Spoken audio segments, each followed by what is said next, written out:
Demain soir, c'est la fête de Tou Bishvat. Alors maintenant, le Inyan de Tou Bishvat, où on l'a vu dans Masechet Rosh Hashanah, dans la Mishnah, c'est marqué Tou Bishvat Rosh Hashanah la Ilanot. Donc le jour de 15 Shvat, c'est le nouvel an pour les arbres. Alors maintenant, beaucoup y pensent que Tou Bishvat, c'est le jugement des arbres pour savoir si on va avoir une année, on aura des fruits ou pas. En fait, c'est faux. C'est pas à Tou Bishvat que ça se passe, c'est marqué à Atzeret, à Shavuot. Maintenant, alors Tou Bishvat c'est quoi? Alors c'est quoi le jour de l'an? C'est lié surtout par rapport au Tromot et Marasrot. On sait que, bon, aujourd'hui malheureusement, donc on n'a pas la Beit HaMikdash, mais il y a pas mal de halachot qu'on a besoin de savoir aujourd'hui concernant donc tous les Marasrot qu'on fait. Donc ils sont liés par rapport à Rosh Hashanah et Ilanot qui est 15 Shvat. Mais aujourd'hui, c'est pas de ça qu'on parle. On va parler plutôt pour la fête de Tou Bishvat. Alors on sait que Baruch Hashem aujourd'hui, ce minhag-là, il s'est propagé pratiquement dans toutes les communautés. C'est vrai aujourd'hui qu'on commence à faire des préparatifs de Tou Bishvat, on achète des fruits et tout. Beaucoup ils disent, nous on n'a jamais fait ça. Moi ce que je sais, en Tunisie, alors certains ils faisaient ce qu'on appelle le pshisha. Donc le pshisha, c'est un mélange donc de céréales, et dans ces céréales-là, on faisait comme une pâte dans laquelle on essayait de mettre les 7 fruits d'Eretz Israël, on mettait des dattes, certains y mettaient des grenades.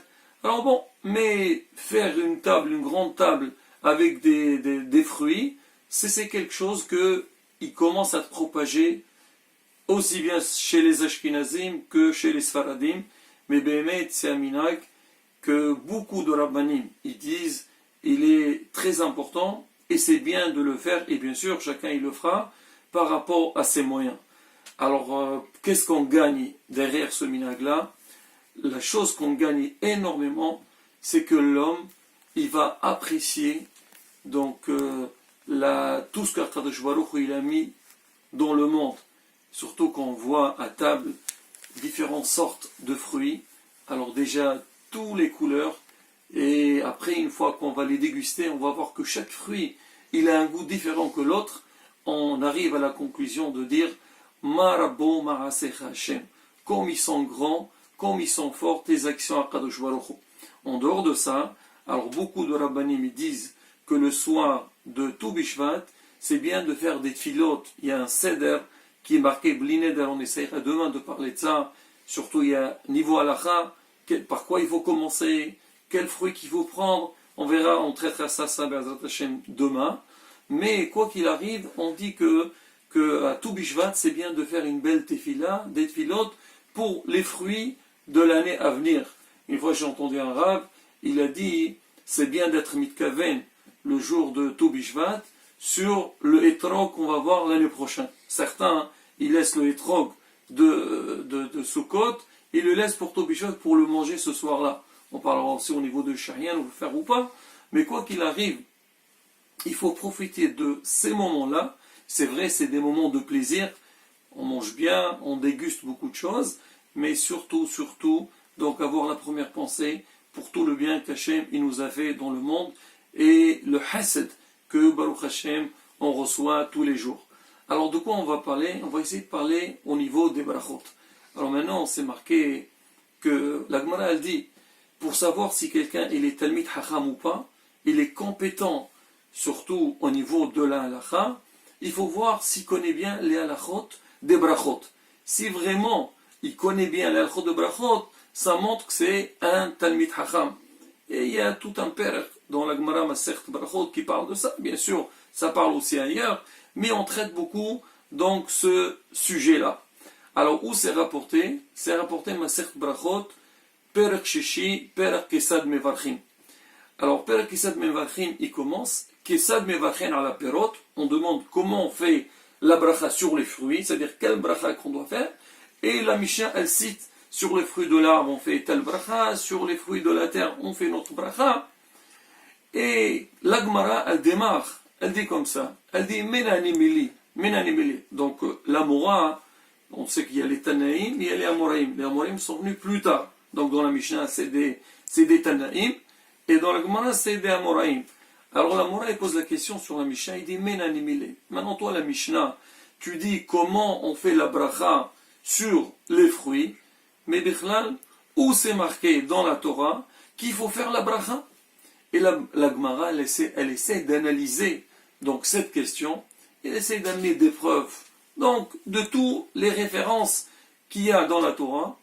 Alors à un moment donné, la Gemara elle dit que dans la Torah, on a vu seulement pour bracha harona, la bracha qu'on fait après qu'on a mangé. Vous savez qu'il faut faire une bracha avant de consommer, une bracha après qu'on a consommé. Alors quelle bracha est marquée dans la Torah? C'est Birkat Hamazon, comme c'est écrit, ou achalta, ou savarta, ou berachta. Tu manges et tu te rassasies et tu béniras. Donc on voit de là qu'après qu'on a mangé, on fait une bracha. La Gemara elle dit, on a amené une preuve pour la bracha d'après, après la consommation, mais la bracha avant de consommer, où c'est marqué? Alors la Gemara essaie de donner une réponse. Elle dit, si déjà la personne, quand elle est rassasiée, elle a bien mangé, elle doit faire la bracha. À plus forte raison, quand il a faim, il n'a pas encore profité, qui doit faire la bracha? Machalema davardomé.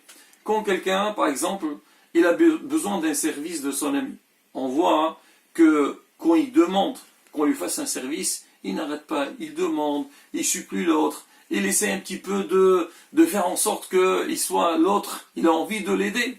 Mais une fois qu'il a aidé, des fois il oublie complètement. On dit peut-être merci au début, mais après on l'oublie. Donc l'homme, quand il est dans le besoin, donc il est plus tenté à remercier plutôt qu'une fois qu'il a reçu ce qu'il veut. Et bien c'est ce qu'on voit souvent. C'est quand, avant de manger, on va prendre l'exemple Shabbat. On vient rentrer à la maison, on fait tout le monde fait qu'il douche, on fait nitilat, motzi, tout. Et après, quand tu arrives à Birkat Hamazon, tu vois tout le monde est fatigué.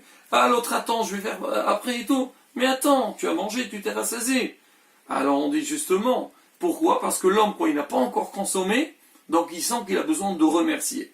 Alors la Gemara dit, si la Torah nous a dit qu'après que tu as mangé, tu dois faire une bracha, à plus forte raison qu'avant que tu manges, tu dois faire la bracha. La Gemara, elle analyse, elle traite, et à la fin elle arrive à la conclusion, elle dit que Asur les Adam, il est interdit à l'homme de profiter de ce monde sans faire de bracha. Donc tu n'as pas le droit de manger sans faire la bracha. C'est le monde des choses. Et la Gemara elle dit que si quelqu'un y mange sans faire la bracha, on considère comme si Haz Vishalom, il a volé à Kadosh Baruch Hu. C'est pour ça que l'homme, il est obligé, il a une obligation, premièrement, de connaître les halachot, quelle bracha faire sur chaque aliment, et aussi, même si tu connais, il faut faire attention d'être attentif, faire attention de faire la bracha avant de consommer. Et la Gemara, dans la suite, elle rapporte, elle amène une contradiction, donc de deux passages de Tehillim qu'il a écrit David HaMelech. D'une part, David HaMelech il dit L'Hashem ha'aretz umloa, c'est-à-dire la terre, elle appartient entièrement, elle appartient à Kadosh Baruch Hu. Et ailleurs, il dit Hashamayim, Shamayim l'Hashem, ve'ha'aretz natel bnei Adam. Le ciel, il appartient à Hashem, et la terre, elle appartient à l'homme. Alors la Gemara dit, mais attends, il y a une contradiction. Au début, David HaMelech, il a dit L'Hashem ha'aretz umloa, toute la terre appartient à Hashem. Et après, David HaMelech, il dit non, le ciel seulement appartient à Hashem, mais la terre, elle appartient à l'homme. Alors, comment on peut expliquer les deux passages? La Gemara répond, elle dit, ça dépend. Kan kodem bracha, kan ahara bracha. Ça veut dire, avant que l'homme, il a fait la bracha sur l'aliment, tu as un aliment dans ta main, tout le temps que tu n'as pas fait la bracha, il ne t'appartient pas. Donc, tu n'as pas le droit de le consommer. Tu n'as pas le droit de manger. Mais une fois que tu as fait la bracha, donc l'aliment, il t'appartient, et donc Hachem, il t'a donné à toi. C'est comme quelqu'un, il veut acheter un objet. Est-ce qu'il peut se permettre d'entrer dans un supermarché, il va prendre ce qu'il veut, sans payer? Pas du tout. On te dit, monsieur, pour le moment, ça ne t'appartient pas. Tu payes, il devient à toi. Et donc c'est pareil pour les brachot. Et la Gemara, elle conclut là-bas, donc on a dit dans Perek Shishi, elle dit que si un homme, Has Vishalom, il mange sans faire de bracha, c'est pas seulement qu'il a volé à Kadosh Baruch Hu, mais il a aussi volé toute la créature. Alors on dit comment? vous venez de nous expliquer que tout ce qu'il y a sur terre, il appartient à Hachem. Je comprends, si Hazve Shalom, j'ai pas fait la bracha, j'ai voulu Hachem. Mais maintenant, pourquoi j'ai voulu les autres? Regardez la Gemara, ce qu'elle dit, Rabotai, très important. Il dit parce qu'Hachem, c'est vrai, il nous a créés, il nous a mis sur terre. Et lui, il fait tout pour nous assurer tout ce qu'on a besoin. Mais Hachem, lui, il attend que nous, on le remercie, on soit reconnaissant par rapport à ce qu'il nous a donné. Maintenant, si Hachem, il donne la récolte sur terre, et l'homme, il ment sans le remercier, donc on appelle que l'homme, il est kfouy tova, il n'est pas reconnaissant. Hachem dit, d'accord, toi tu penses, tu veux pas remercier Hachem, ben je veux rien donner. Et quand Hachem, il va punir l'homme, c'est-à-dire il va pas donner de récolte, c'est pas seulement la personne qui n'a pas fait la bracha, qui va être touchée, qui va être endommagée, mais tout le monde qui sent toute la créature, ils vont être touchés derrière ça, que Hasbi Shalom, il va avoir la sécheresse, et il n'y a pas de bracha sur terre. Et là on comprend que Bémet, des fois, alors allez, on voit qu'il y a ce qu'on appelle des catastrophes naturelles, des incendies, il y a des épidémies, il y a des sécheresses. Alors des fois on se pose la question, comment ça se fait? Justement, l'homme, il a besoin de réfléchir et dire s'il y a ça, c'est que Hasbe Shalom, Hachem, certainement, il n'est pas content. Pourquoi Hachem ne sera pas content? On est les enfants d'Akadosh Baruch. Et là-bas, Hachem, il nous fait des fois des signes. Il nous dit, regardez, moi j'ai donné la bracha, moi je veux que vous soyez contents, vous soyez épanouis, mais je demande une seule chose, reconnaître, savoir que c'est moi qui ai donné. Et là, la bouteille de là, on voit le principe sur le lien des brachot. Ici, ce qu'on voit, c'est marqué Hayav kol adam levarech kol yom me abrachot. Un homme, il doit faire tous les jours 100 brachot. On dit, c'est qui, le tour il rapporte, il dit, c'est qui a instauré ce sujet-là, de faire 100 brachot par jour? Alors on dit que c'est David Amelech. Ah, pourquoi David il a instauré ça?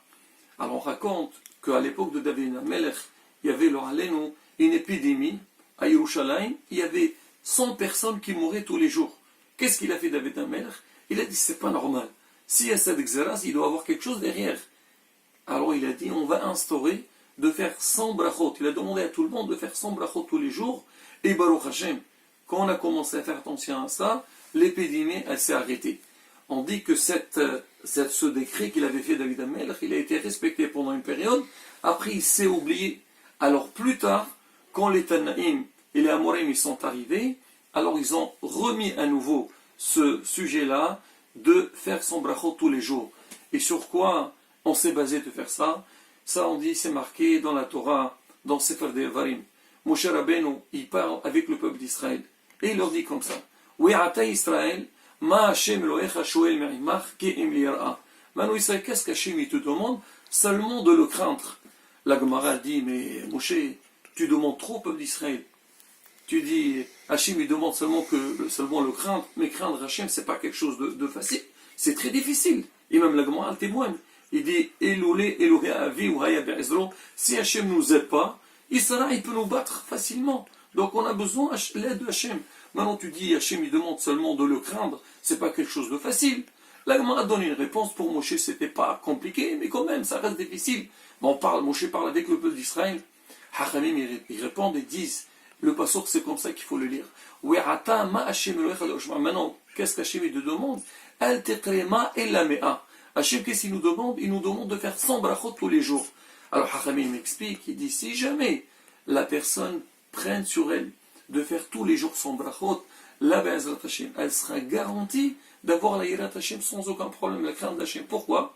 Parce que c'est normal. Tout ce que tu vas faire, tu vas remercier Hachem. Le matin, tu te lèves, tu as Birkot HaShahar. Tu vas dire, voilà, tout ce que j'ai, c'est Hachem qui me l'a donné. C'est lui qui m'a donné la vue. C'est lui qui m'a donné la force. C'est grâce à lui que je peux marcher. Et donc chaque chose, Baruch Ata Hashem, Baruch Ata Hashem, Baruch Ata Hashem. Donc chaque fois que tu cites le nom d'Akadosh Baruch Hu, tout automatiquement, donc la crainte d'Hachem va venir sur toi. Dans la journée, tu fais les prières, tu remercies Hachem, tu vas manger, tu dis Hachem, l'aliment que j'ai, c'est toi qui me l'as donné, ainsi de suite. Donc quand l'homme il veille à faire ces 100 brachot là tous les jours, là automatiquement la Yirat Shamayim, la crainte d'Hachem, elle vient en lui sans aucun problème.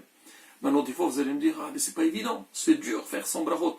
Rabotai, le Mishnah Berurah, il fait le compte. Et si on regarde bien Béhémet, on voit que l'homme, il a la possibilité de les faire. Comment? Comme on a dit, il y a Birkot HaShahar, il y a à peu près 18 et 19 brachot. On a la Hamida 3 fois par jour. Donc déjà ça, on est pratiquement à plus de 75 brachot. Après dans la journée, donc déjà dans la tfila, il y a d'autres brachot aussi qu'on fait. Alors manger Birkat Amazon, il y a 4 brachot, Nitilat Edem avant, Motsi.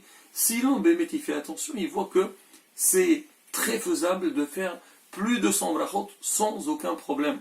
On raconte sur Morel en arabe, Rabbi Yosef. Il était chez lui à la maison, il y avait son chamage qui était là-bas. Il voit le Rav, il a ouvert le frigidaire et il a dit le chiffre 83. Alors le chamage, il dit, il comprend pas, il dit, Rav, c'est quoi 83? C'est quoi, c'est la température?